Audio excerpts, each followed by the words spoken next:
Sir mechanism तो नहीं आ रहा ना? है।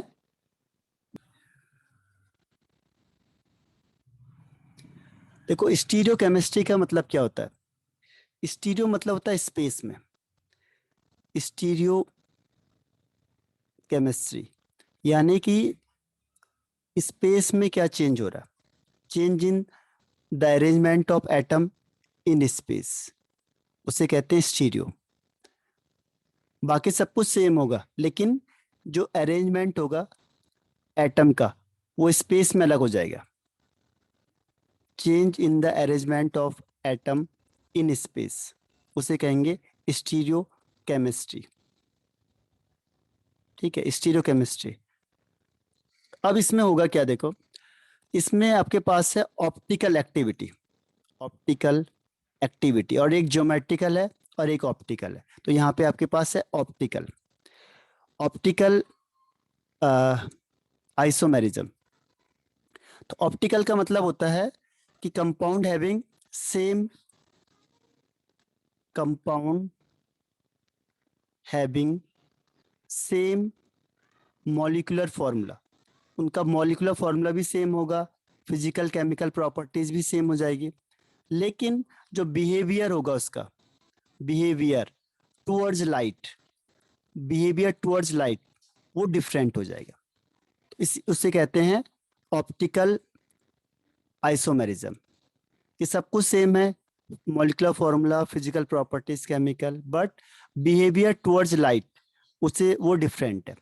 इसीलिए इसे कहते हैं ऑप्टिक्स। जैसे आप लोग ऑप्टिक्स पढ़ते हो फिजिक्स में, पूरा लाइट पे बेस्ड है, तो ये ऑप्टिक्स का मतलब लाइट से। जो लाइट का बिहेवियर होगा वो डिफरेंट होगा, उसे कहते हैं ऑप्टिकल आइसोमेरिज्म। ठीक है। अब इसमें आता है पहला आपके पास ऑर्डिनरी लाइट किसे कहते हैं।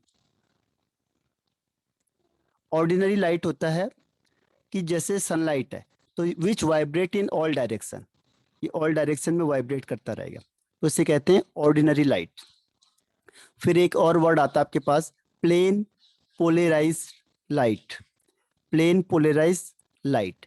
तो आप क्या करोगे, इसको जो ऑर्डिनरी लाइट है इसे निकोल प्रिज्म से पास करो। निकोल प्रिज्म या फिल्टर भी कहते हैं। इससे पास आउट करेंगे तो क्या होगा, आप ये सारी वेव्स को एब्जॉर्ब कर लेता है एक्सेप्ट वन, ये एक डायरेक्शन में जाएगा, तो इसे कहते हैं प्लेन पोलराइज लाइट, यानी which vibrate in one direction, which vibrate in one direction.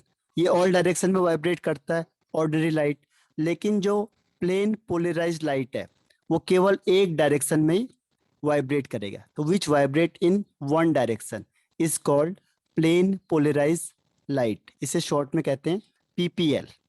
तो पीपीएल का मतलब समझ जाना, plane polarise light which vibrate in one direction. ठीक है, एक ही डायरेक्शन में ये क्या करेगा, वाइब्रेट करेगा। और कैसे ऑब्टेंड हुआ, जैसे ऑर्डिनरी लाइट को हमने क्या किया, निकोल प्रिज्म या फिल्टर से पास आउट करेंगे तो ये सारे को एब्जॉर्ब कर लेगा एक्सेप्ट वन थिंग, तो प्लेन पोलराइज लाइट बनेगा। अब देखो, ऑप्टिकल एक्टिव किसे कहेंगे, या ऑप्टिकल एक्टिविटी किसे कहते हैं। ऑप्टिकल एक्टिविटी या फिर optical active compound, optical active compound. तो इसका मतलब क्या हुआ कि जैसे आपने इस प्लेन पोलराइज्ड लाइट को क्या करोगे, किसी सबस्टेंस से पास आउट कराओगे, किसी सबस्टेंस से पास आउट कराओगे, अगर ये इसको रोटेट करवा देता है, जैसे इसने लेफ्ट हैंड साइड में या राइट हैंड साइड में इसे रोटेट करवा दिया, ठीक है, तो इसे कहेंगे ऑप्टिकल एक्टिव कंपाउंड। ये कंपाउंड हो जाएगा ऑप्टिकल एक्टिव कंपाउंड। जो कंपाउंड है या सबस्टेंस है उसे कहेंगे ऑप्टिकल एक्टिव कंपाउंड, और जो प्रॉपर्टीज है उसे कहेंगे ऑप्टिकल एक्टिविटी। यानी कि when plane polarised light is pass through the substance, तो क्या होगा, it rotate, then this compound is called optical active compound, and this activity is called this property is called optical activity। ठीक है, तो ये आपने सुना होगा dextro rotatory and laevo rotatory. तो अगर ये राइट में रोटेट कराता है तो इसे कहते हैं dextro rotatory, dextro rotatory. Dextro मतलब राइट में, और लेफ्ट में अगर रोटेट कराएगा तो इसे कहते हैं लीवो रोटेटरी। लीवो रोटेटरी, इसको स्मॉल एल से दिखाएंगे, इसे डी से दिखाते हैं, यानी डी फॉर्म, इसे शॉर्ट में हम कहते हैं डी फॉर्म, इसे कहते हैं एल फॉर्म। ठीक, तो अगर प्लेन पोलराइज्ड लाइट को किसी सबस्टेंस से पास आउट करेंगे और ये अगर राइट हैंड साइड में रोटेट हो गए तो डेक्स्ट्रो रोटेटरी, या इसे प्लस से भी दिखाएंगे। और अगर पीपीएल को किसी भी सबस्टेंस से पास आउट करते हैं और वो उसे लेफ्ट हैंड साइड में रोटेट कर देगी लेफ्ट हैंड साइड में, तो उसे कहते हैं लीवो रोटेटरी, यानी एल फॉर्म या माइनस फॉर्म। तो यहां तक समझ में आया? पहले रिप्लाई करके बताना मुझे क्या क्या डिफाइन बताया। देखो मैंने, पहला ऑर्डिनरी लाइट, दूसरा प्लेन पोलराइज्ड लाइट, तीसरा optical activity, fourth optical active compound, fifth dextro rotatory यानी डी फॉर्म, और सिक्स्थ है एल फॉर्म यानी लीवो रोटेटरी। इन 6 में से किसी में दिक्कत? ऑर्डिनरी लाइट किसे कहते हैं? Which vibrate in all direction. PPL which vibrate in one direction. Optical activity, the property by which the substance rotate the plane polarized light passing through it, जैसे इससे पास करेगा इसको रोटेट कर देगा, तो इस प्रॉपर्टी को हम कहते हैं optical activity. And the substance is called optical active substance, यानी the substance which rotate the plane polarised light is called optical active substance. D form means rotation of the PPL by the substance in right direction। Right hand side में अगर ये क्या हो गया, rotation हो गया, तो उसे कहेंगे डी फॉर्म या प्लस। डेक्स्ट्रो रोटेटरी, पूरा नाम है इसका dextro rotatory, D form short में कहते हैं। और एल फॉर्म का मतलब when plane polarised light pass through the substance it rotate in the left hand side, तो उसे कहेंगे लीवो रोटेटरी या एल फॉर्म या माइनस। यहां तक समझ में आ गया?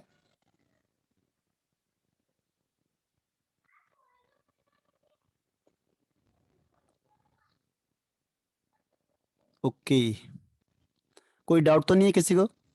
ये साथ साथ याद करते चले जाओ मेरे साथ, ठीक है। अब इसके बाद क्या आता है, अब पहचानेंगे कैसे? सवाल ये होता है कि पता कैसे चलेगा हमें कि ऑप्टिकल एक्टिव दिखाएगा या नहीं दिखाएगा, क्योंकि एक्सपेरिमेंट तो है नहीं हमारे पास यहाँ पे, तो देख के कैसे पता चलेगा? तो कहते हैं पहले ही कंडीशन देखो, इसकी कंडीशन क्या है? कंडीशन है इसकी कि उसके पास कायरल कार्बन होना चाहिए।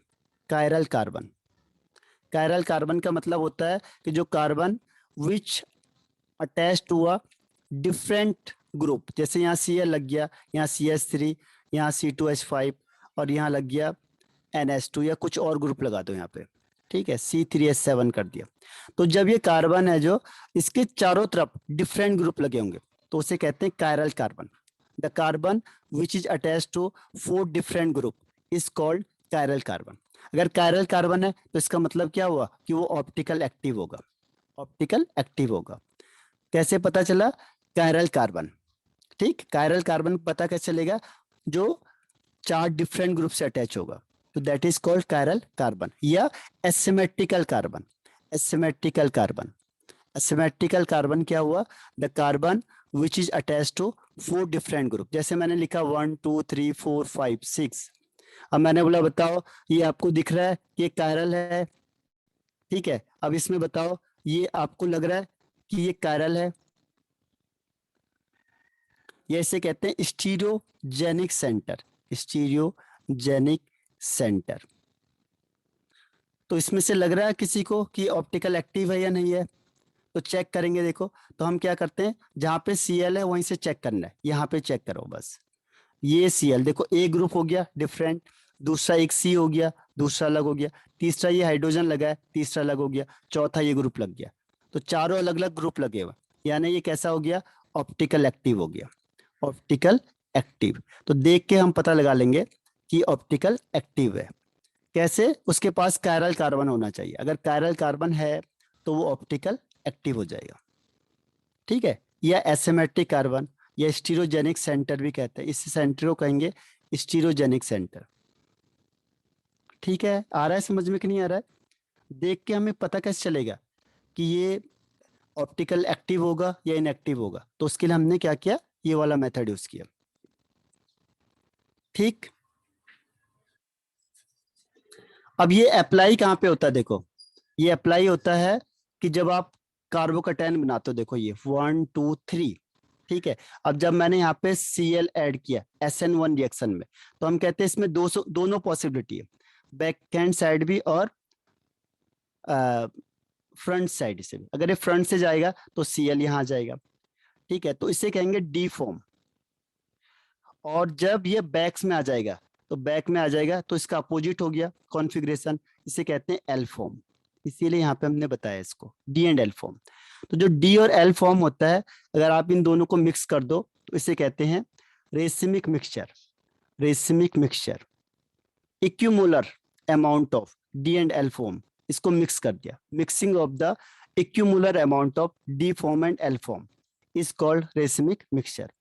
और अभी तक तो ये एक्टिव था, देखो, क्योंकि इसमें चारों ग्रुप अलग अलग लगे हुए हैं। लेकिन जब आपने इनको मिक्स कर दिया, ठीक है, आपने इसको क्या कर दिया, मिक्स कर दिया, तो मिक्स करने के बाद ये ऑप्टिकल इनएक्टिव हो गया। ऑप्टिकल इनएक्टिव हो गया। इनएक्टिव क्यों हो गया? इनएक्टिव इसलिए हो गया क्योंकि ये सपोज करो राइट हैंड में घुमाना चाह रहा है, ये कह रहा है राइट में आ जाओ, डी वाला, ये कहेगा लेफ्ट में घुमाओ। अब दोनों की पावर बराबर है तो लाइट कहीं भी नहीं घूमेगी, तो इनएक्टिव हो जाएगा। अगर पीपीएल कहीं भी रोटेट नहीं होता है तो उसे कहते हैं ऑप्टिकल इनएक्टिव।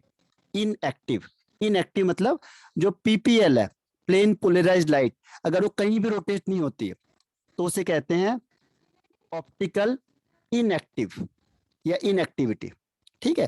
तो इनएक्टिव हो जाएगा। तो रेसिमिक मिक्सचर की वजह से कंपाउंड क्या हो जाता है, रेसिमिक मिक्सचर हो जाता है।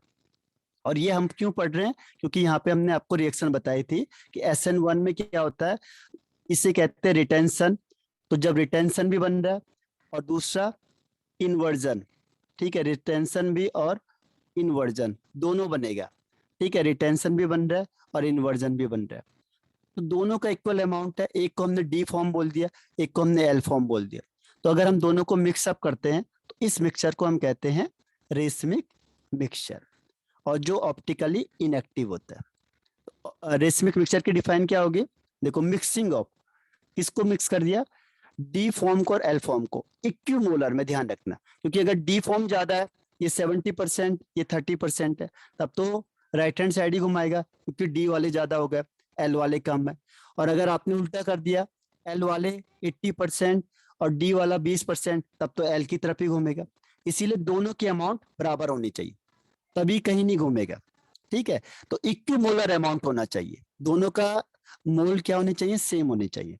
तो mixing of equimolar amount of D and L form is called racemic mixture, और it is optical inactive, और इस प्रोसेस को हम कहते हैं racemisation. This process is called racemisation. Racemisation आया समझ में कि नहीं आई है? बताओ, यस या नो? अभी है टाइम आपके पास श्रुति? No sir. ओके, तो थोड़ा सा और 5 मिनट ले लेते हैं बस लास्ट। तो देखो, अभी हमने क्या क्या पढ़ा इसमें, 35 तक चल जाएगा ना? Yes sir. देखो, इसमें अभी हमने पढ़ा, इसके बाद डी फॉर्म क्लियर हुआ, एल फॉर्म क्लियर हुआ, इसके बाद आता है racemic mixture. Racemic mixture, racemic mixture क्या होता है कि मिक्सचर ऑफ, किसको मिक्स करना है, मिक्सचर ऑफ इक्यूमोलर। ध्यान रखना, इक्यूमोलर का मतलब इक्वल होने चाहिए, equimolar of D and L form. तो डी फॉर्म को और एल फॉर्म को, डी किधर की तरफ घुमा रहा है लाइट को, राइट हैंड साइड में घुमा रहा है, एल किधर घुमा रहा है, लेफ्ट हैंड साइड में घुमा रहा है। अब दोनों की पावर बराबर है और दोनों का अमाउंट बराबर है, तो क्या होगा, लाइट कहीं भी नहीं घूमेगा, ठीक है, तो उसकी वजह से वो क्या होता है, ऑप्टिकल इनएक्टिव हो जाता है, ऑप्टिकल इनएक्टिव हो जाएगा। तो इसे कहते हैं racemic mixture, mixture of equimolar amount of D and L form is called racemic mixture, and this is optical inactive, and this process is called racemization. This process is called racemization. ठीक है, अब ये बताओ यहां तक clear हुआ, D form, L form, racemic mixture and racemisation, इसमें कोई दिक्कत? D form, L form, racemic mixture and racemisation. अब इसमें एक और इंपॉर्टेंट है, इनेंशियोमर वाला। सुमित क्लियर हुआ अब ये D form, L form, racemic mixture and racemisation? Yes sir. Okay, अब देखो एक इंपॉर्टेंट है इसमें, इनेंशियोमर। इनेंशियोमर किसे कहते हैं? देखो, इनेंशियोमर का मतलब होता है, ये कहता है कि डी और एल फॉर्म निकालने के लिए क्या कर सकते हैं हम, जैसे हमने ये रखा, ठीक है, यहाँ पे Cl हो गया, ये C है, यहाँ पे कुछ दूसरा ग्रुप लगा दिया आपने CS3, यहाँ पे अलग लगा दिया, और यहाँ पे भी कुछ अलग हो गया, ठीक है, तो ये कायरल सेंटर हो गया। अगर आप इसे मिरर के सामने रखोगे तो आपको कैसी इमेज दिखेगी? Cl यहाँ दिखेगा, C, ये CS3, और यहाँ पे C3H7 और ये C2H5। तो अगर ये D फॉर्म है तो ये L फॉर्म होगा, ठीक है, अपोजिट हो जाता है ये। तो इसकी डिफाइन क्या होती है, ये पेयर होता है। देखो ये हमेशा पेयर में ही होगा, क्योंकि जब आप मिरर में रखोगे तो एक यहाँ है तो दूसरा उसके बगल में दिखेगा, ठीक है। तो इसका मतलब ये होता है which is non superimposable, इसको लैंग्वेज को ध्यान रखना, non superimposable, non superimposable, superimposable of its mirror image. Mirror image क्या है ये? The pair in which is non superimposable of its mirror image is called enantiomer. ये बहुत important, ये दोनों देखो, अगर आप इसको उठा के, इसको जस्ट यहां से उठाओ और इसके ऊपर रख दो तो ये क्या होगा, कंप्लीटली कवर अप नहीं हो पाएगा, क्योंकि ये अलग होगा, ये अलग है, ठीक है, क्योंकि यहाँ अलग है, ये अलग है, ये अलग है, ये अलग है। तो जैसे आप इसको सुपर इम्पोज करोगे एक दूसरे के ऊपर तो नॉन सुपर इम्पोजेबल होगा, किसके? मिरर इमेज के। तो ये भी ऑप्टिकल एक्टिव में आएगा, ठीक है। तो इनेंशियोमर भी एक टॉपिक है आपके पास। तो इनेंशियोमर का मतलब क्या है? Non superimposable of its mirror image, यानी अपने मिरर इमेज में बनाया तो एक डी फॉर्म, एक एल फॉर्म, अगर आप इसको इसके ऊपर रखोगे तो ये कंप्लीटली इसको कवर अप नहीं कर पाएगा, कम ज्यादा होगा, तो इसलिए इसे कहते हैं non superimposable of its mirror image, ठीक है, इज कॉल्ड इनेंशियोमर। क्लियर हो गया ये? ठीक है, ये इंपॉर्टेंट था इनेंशियोमर का। कल ये फिनिश हो जाएगा आपका चैप्टर, और परसों से मैं आपको क्वेश्चन भेजता हूँ, क्वेश्चन सॉल्व करो और हम क्वेश्चन करेंगे इसके फिर, ठीक है। और कन्वर्जन जरूर करेंगे, कंप्लीट द रिएक्शन और कन्वर्जन। कन्वर्जन से ही और ज्यादा कॉन्सेप्ट क्लियर होते हैं। जैसे मैंने कंप्लीट द रिएक्शन बताया आपको, वो उससे वो स्टेप फर्स्ट है अभी। अब हम सेकंड स्टेप में जाएंगे कन्वर्जन में, वहां से और ज्यादा आपको परफेक्टनेस आएगी। फिर आपको कोई भी क्वेश्चन देंगे तो अगर आपने वो चीज लर्न की है तो आप कर दोगे उससे, ठीक है। तो आज के लिए इतना ही बहुत है, और मैं क्वेश्चन भेजता हूँ आपके लिए, ठीक है, इसके बाद इसे सॉल्व करना आप लोग, ठीक है। फिर बाय बाय।